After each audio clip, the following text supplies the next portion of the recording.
Welcome to the Windy City for the second stop of the Magic the Gathering Pro Tour. A $200,000 purse has attracted the best players from around the world. We have 330 competitors from over 40 countries, and they are all vying for that first place check of $30,000. Now it's going to be extremely tough for whoever wins this competition because we have a talent-rich field. Current world here. So is former world champion Kai Booty. And remember, all of our competitors will be using a standard constructed format. Between rounds, the pros gave us some insight on their favorite creature cards in Invasion. I think creature decks are definitely making a comeback. There are different kinds of creatures. Some creatures act like spells, some creatures don't act like spells. Some people use creatures to control the game. The best creature is Kabu Chameleon, but I hate it. Kabu Chameleon gives green-white decks an option and a chance against blue counterspell decks, so they can really beat down. And that guy just comes in the table, and he'll have complete control of the game. You know, he can still beat me. Shivan Zombie's just really great and limited. Like, cast that guy turn 2 is like my favorite play. It's Shivan Zombie. It's just a 2/2 for 2, and I like the little fast creatures. Most of the games I've won have been courtesy of Crypto. Flavor with the Rocket Power Gang blasting out at you. Blister! Reggie! Makes it more mine. My favorite creature in Invasion is probably Rith the Awakener. A big, huge dragon. Take it. Kids in my store, they can just jam it down. It's 6/6. Creates little tokens. It's fun. The top 8 included several red-green creature decks with decks met in the finals. The finals feature Kai Booty, the '99 world champ, versus Camille Cornelison, a relative newcomer. Here's Randy Bueller and Worth Wolpert with deck analysis. Buddha is running a mostly white rebel deck with just a splash of green mana so it can use the Invasion split card Waxwane. He uses 4 copies of Lin Civi Defiant Hero because it allows him to search out any rebel in his deck. What may be the most important feature of the deck, though, is its ability to manipulate an opponent's lands through the use of Rishadan Port and Dust Bowl. Cornelison's white-blue counter-rebel deck utilizes the same rebel engine as Buddha's deck, but unlike Buddha's aggressive rebels, Cornelison supplements that powerful base with blue spells. His counterspells buy him time, while his deck manipulation spells like Fact or Fiction allow him to search for efficient, high-impact control cards like the powerful Wrath of God. These two decks overlap by 19 cards. After that, though, they differ radically, and both players think they have discovered the right rebel deck. Game 1 is all about who can get Lin Civi into play and use her to recruit the crucial anti-rebel card, Rebel Informer. After sideboarding, things hinge on summoning forth the Wrath of God, a sorcery that destroys all creatures in play. When we come back, Game 1 of the championship match.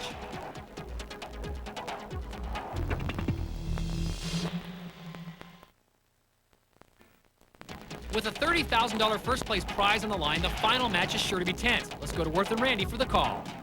We're just about to start Game 1 of our championship match. On the left of your screen is the German juggernaut, Kai Buddha, who's making his bid to join John Finkel and Tommy Hovey as the only players to win multiple Pro Tours. On your right is Camille Cornelison, who is trying to put the Netherlands onto the Magic map. Dutch definitely are putting together some quality finishes. Buddha and Germany, I think, are the second best country in the world. United States has really gained full claim. The Germans in the crowd. Germans in the crowd are happy at my declarations, Marler. 6. Yeah, I think the countries go John Finkel, then the United States, then Germany. They do. Hello, Lin Civi hits the table. That is one of the best cards in this matchup. Lin Civi Defiant Hero is a rebel legend. It can recruit other rebels from your deck. It can also recurse them, putting them from your graveyard back into your library. And the fact that it's a legend means there's only allowed to be one of them in play. Both players have Lin Civi in their deck, and as long as Buddha has his on the table, Cornelison can't play one. Can't bring one into play. That's 3 out of 5 matchup here. Buddha's been on camera before when he won the Worlds in '99. Cornelison is actually only in his 3rd Pro Tour. 16. Go ahead. Sure.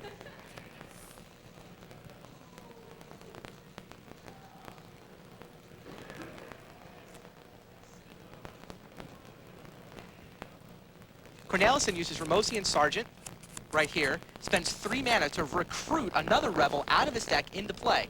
He got Defiant Falcon right here. It's another recruiter. It can go get 3 casting cost rebels, like Lin Civi. Yeah, his main job is to get Lin Civi. Unfortunately for Camille, Lincivi's already in play on the other side of the table. Cornelison can get rid of Lincivi. He has 2 cards called Wrath of God in his deck, which destroy all creatures. He'd lose his own creatures, but that might be worth it to get Lincivi off the table. He also has a route. You know what he does have in his deck, though, which could be really important here? Rebel Informer. Yeah, I mean, Kai had said before the match that this... Yeah, there goes Lincivi. Real surprised if this isn't Rebel Informer here. He said the first match is all about mana. Who gets Rebel Informer first and it gets... Yeah, there it is. Both players have Rebel Informer in their deck. What's he do, Randy? But Rebel Informer is 1/2. It's a black card, but it does count as a rebel. It's kind of it was a traitor in the storyline. So the Rebel Informer, you can spend 3 mana to put target rebel on the bottom of its owner's library. So Buddha brought his into play first. Now he can spend 3 mana and put any rebel on the bottom of Cornelison's deck. So that's an extremely powerful card. They both have it in their main deck. Buddha has no way to get rid of it. If Cornelison had gotten his into play first, Buddha would just lose. 13.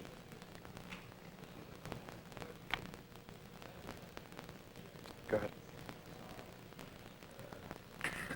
Good turn. Yep. Yeah, there's a lot of blue mana in Cornelison's deck, more than the average Rebel deck that was splashing blue. He went heavy into blue for both Absorb and Counterspell. Yeah, he has some card drawing also, which is Fact a or little fiction. different. Yeah, and Brainstorm. Pretty good version of the Rebel deck. These decks actually overlap by 12 cards. They have Sergeants, Lincivi, Defiant Falcon, Rebel Informer. Sideboard. So, yeah, Camille's going to get his own Rebel Informer at the end of Kai's turn, but I'd be surprised if Kai lets him untap. Yeah, the problem is Buddha is just going to put it back on the bottom. That didn't accomplish a whole lot. Go ahead. It may not look like it accomplished a whole lot, but it kind of did. What happened is Cornelison forced Buddha to spend 3 mana on the Rebel Informer. Yep. That's better than losing his Sergeant or his Falcon. Sure. Okay. Sure. If one of these players gets significantly more lands into play than the other, that player's Rebel Informer will probably eventually gain control of the board. Camille's going to have a problem if Kai untaps and drops another land next turn, because that means Informer gets It's very activated true. twice a turn. Buddha nods as he watches Camille play a 5th land on his 5th turn. Let's take a quick break in the action and learn more about this game from Todd Harris. Magic is a trading card game. The object is to reduce your opponent's score from 20 to 0. To do that, players send their creatures against each other in waves, always seeking a lapse in the defense or an opening to exploit. To get you up to speed, here are the 3 basic types of cards. Creature cards attack and damage the opposition, and they can be used to block attacks. Then you have spell cards, each with an effect on the game that helps you or hinders your opponent. Land cards are the resources. With more land in play, the creatures get bigger and the spells get more devastating. Magic requires planning, tactics, and the ability to think fast. They say you can learn how to play immediately, but mastering the game can take a lifetime. And we'll be right back. Here's a quick look at where the Pro Tour is headed this season. Now let's get back to Worth and Randy for the continuation of Game 1. If Buddha plays a land this turn, he's in really good shape. There it Makes comes. room for it. There it is. That's a big play. And the crowd knows it.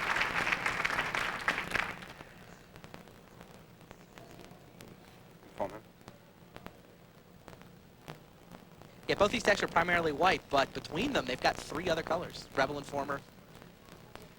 It's really the most recent card set that was released, Invasion, really changed the way Magic works. Instead of seeing one color decks, there were so many good gold cards, so many multicolor cards that it's worth it to play more than one. Informer. Yeah, here you watch Buddha just demolish Cornelison's board position. Cornelison spends his mana to go get that Informer again, but it's gone. The Falcon that got it is gone. Cornelison's down to just that one poor little Sergeant. He does have a way to win, though. Cornelison needs to cast Wrath of God. That's the card. He also has Rout, which does basically the same thing. If he can draw one of those 2 spells, 3 total cards out of a 60-card deck, That would clear the board and possibly allow him to come back.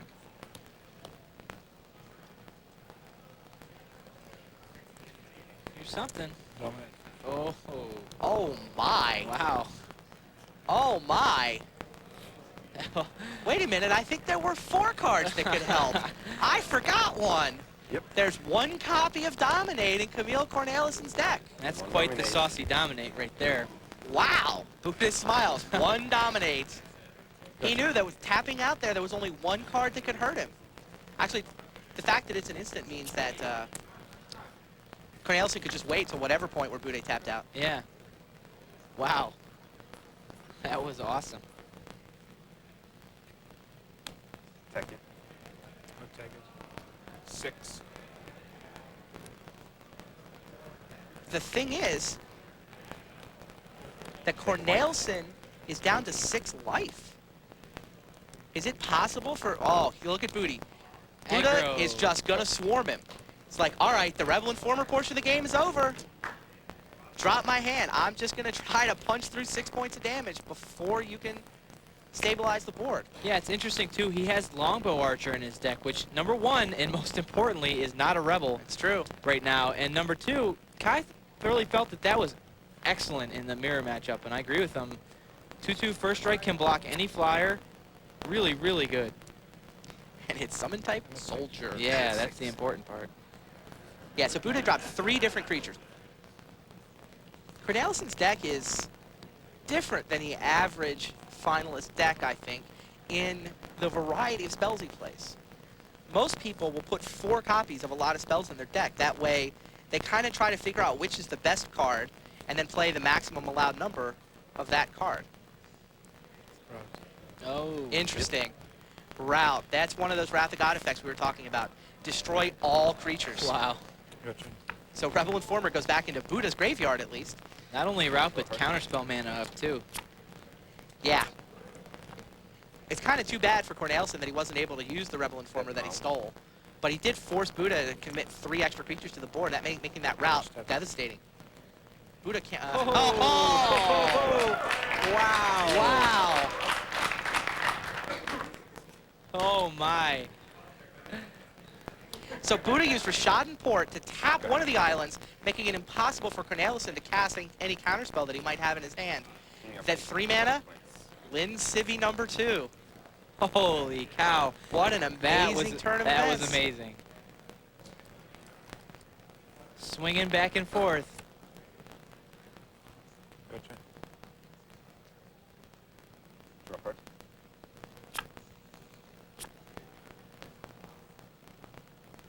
You go.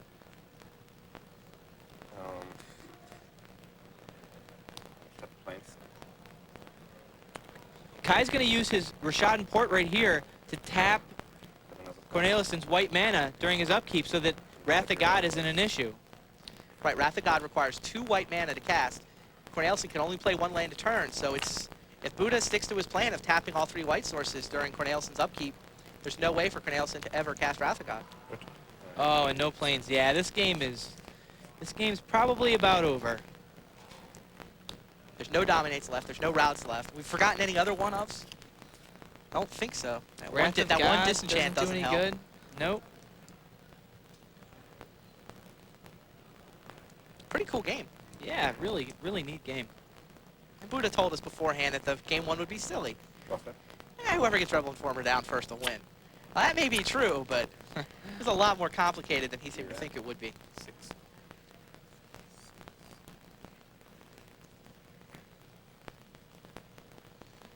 Steadfast Guard going to come over, I would assume. Second. 4. And Camille drops Cornelison to down 4. to 4. You go. Doing up, you tap planes. Right, Buddha sticks to his plan. Tap another planes. Yep, there they Tap go. your white mana. You go. Rashad and Port, ladies and gentlemen. Crazy. Okay. There it is. Kai Bude wins game 1. What a game. The key card in the first game was Buddha's Rashad Port, as he wisely used it during his own turn to tap one of Cornelison's 2 untapped islands. Without enough mana to play Counterspell, Camille was powerless to stop Lin Civi. Here are some players to tell us about some other key cards. I think for Standard, the most important invasion card has shown to be Fires of Yevamaya. It really makes red-green creature decks much more effective in the mirror match. Most of the top decks in the tournament have been playing with it. It dominated the state championships, seems to be dominating this tournament. In my opinion, the most important card in Invasion is Fact or Fiction. It's a really cool card. It makes people think, and good players always like cards that make people think because it gives people a chance for your opponent to make a mistake. They have to figure out, what's going to hurt me. They might try to trick you. You might try to trick them. It really kind of brings a fun element to the game. It's a little bit random, but there's a lot of skill involved. Welcome back to Game 3 of the finals, already in progress. I'm Randy Buehler here with Worth Welpert. Buddha won in quick and decisive fashion in Game 2, putting Camille's back to the wall. One more loss for the Dutchman means elimination here, and as you can see, Kai looks to be in control again with an active Megiddo the Lion and a bunch of cards to fuel it. Cornelison needs to find an answer, and fast. Both players have a fistful of cards. Kind of both reluctant to do anything. It's true. So Buddha, it's now the end of Cornelson's turn. Absolutely. Buddha has the option of paying 4 mana, tapping Megiddo sideways, and clearing the board. Yeah, Megiddo would destroy all 3 of these and this longbow archer. And that's exactly what's going on. Chimeric Island again. Oh, wow. Interesting. Oh. Chose not to... Those are 2 cards that I would not expect to be discarded. How many cards does Buddha have in his hand?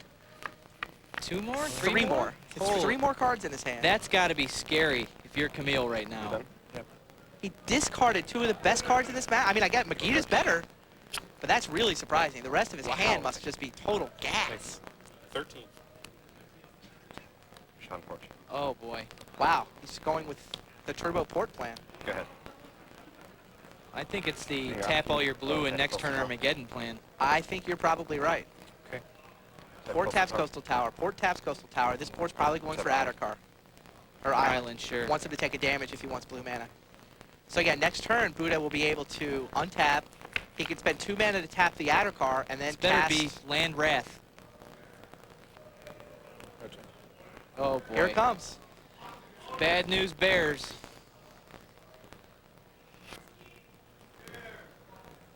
This board may look cluttered right now, but I think it's about to get a lot more clear. You go.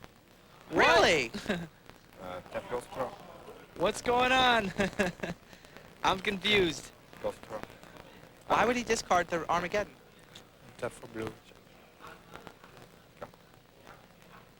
Cornelison floats a blue mana. Fact or Fiction, maybe? That would be my best Brainstorm? guess.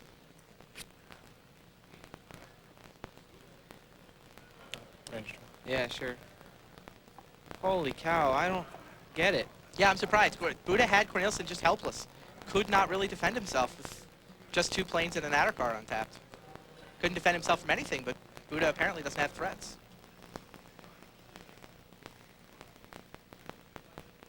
Professional Magic can be a lucrative pastime as well as a hobby. With his top 8 finish here in Chicago, world champion John Finkel will go over the $200,000 mark for his career.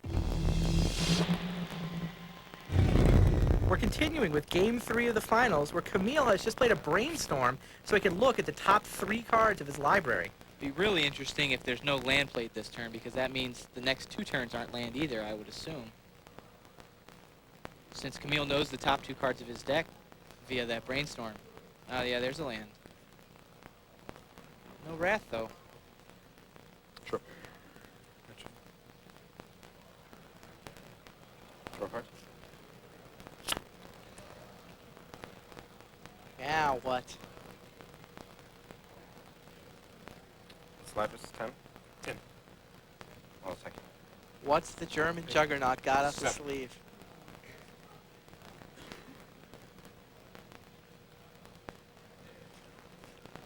You go.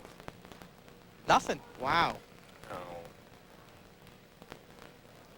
No effects from your upkeep.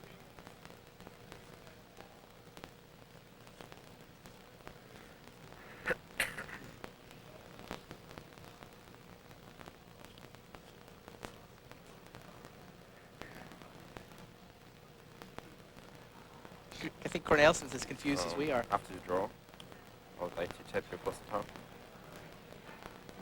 Kai going back into port mode. Tap another call for tough. And tap your betting arm. Oh, what? Island? Yeah.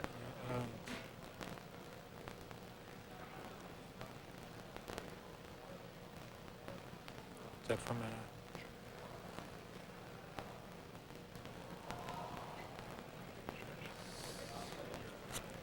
Okay, so Camille's gonna use Rebel Sergeant to recruit a Rebel out of his deck. It's nice synergy with the Brainstorm. This reshuffles the cards that he put back into his deck. So that Brainstorm effectively allowed him to take whatever the worst cards were in his hand and shuffle them back into his library. What does he get here, Randy? What do you think? No, another Sergeant.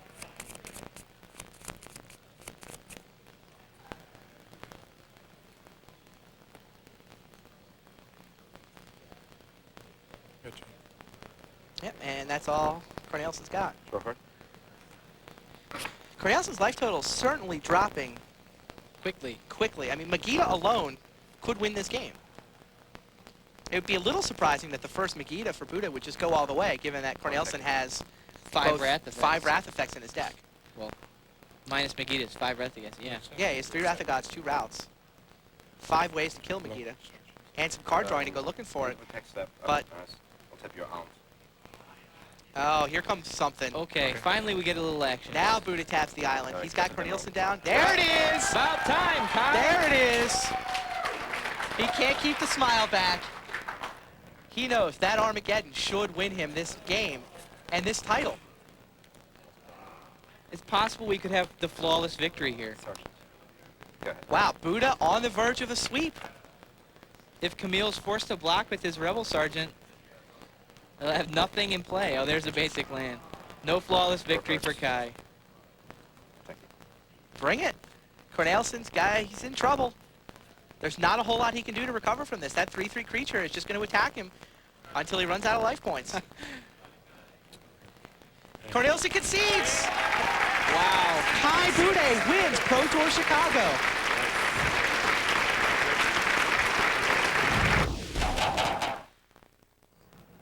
Anytime you have the biggest creature in play, getting rid of all the lands is almost always a good idea. Kai used Armageddon to do just that, and without any lands, Corneliuson was powerless to stop Megiddo or the German Juggernaut and conceded the Pro Tour Chicago Championship. With the win, Kai Buddha of Germany takes home a first-place prize of $30,000, with another 81 grand split between the rest of the top 8 finishers. Let's go to Todd for a word with the champ.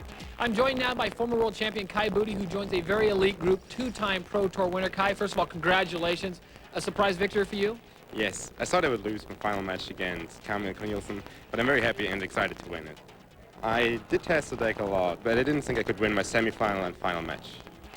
So for Randy Buehler and Worth Wolpert, I'm Todd Harris saying so long from the Windy City, Chicago, Illinois. This has been a presentation of ESPN, the worldwide leader in sports. For more, log on to ESPN.com.